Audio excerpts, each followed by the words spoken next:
What do you do with a direct report that shows signs of resistance? They seem withdrawn, shut down, and they're doing nothing more maybe than the bare minimum. They seem defensive when offered suggestions and feedback. They're guarded and not bringing their best skills and creativity to their work.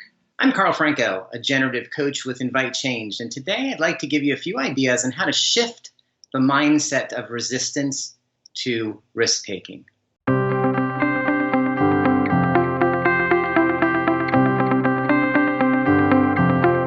Probably the most important thing we can do to help shift that mindset is create an atmosphere of trust. What does it take to create trust? Well, it involves things like listening rather than telling, inviting their insight rather than instructing based on your knowledge, choosing curiosity over judgment. It's about creating a space where your associate, your direct report, feels like they can say and communicate what is most important to them. And for that, it takes a listening ear. It takes patience and time so that we can build the trust that is required to shift that mindset. The second idea I'd like to offer you is around shifting from a performance mindset to a developmental mindset. Performance is hugely important in any organization, and obviously we have to focus on the output and what we are going to be accomplishing.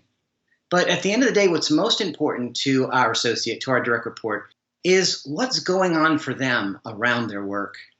Focusing on the person, not the position, will begin to open up and develop that trust and begin to help them shift from that resistant mindset to that open and risk-taking mindset.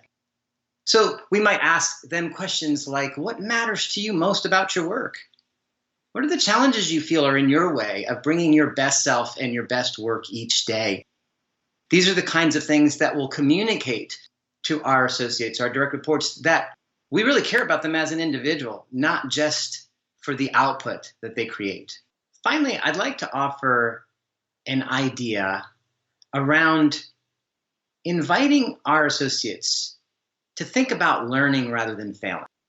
We're all going to fail, and we're all going to have missteps. But when we're afraid of failing, that's when we move into a protective mode. And that squashes our passion and our creativity. You know, it's our job as managers and leaders to help our associates shift from a fear of failing to an invitation to learn.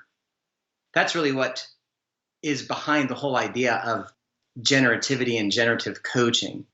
This idea that we can learn and grow from all of the experiences that we're having.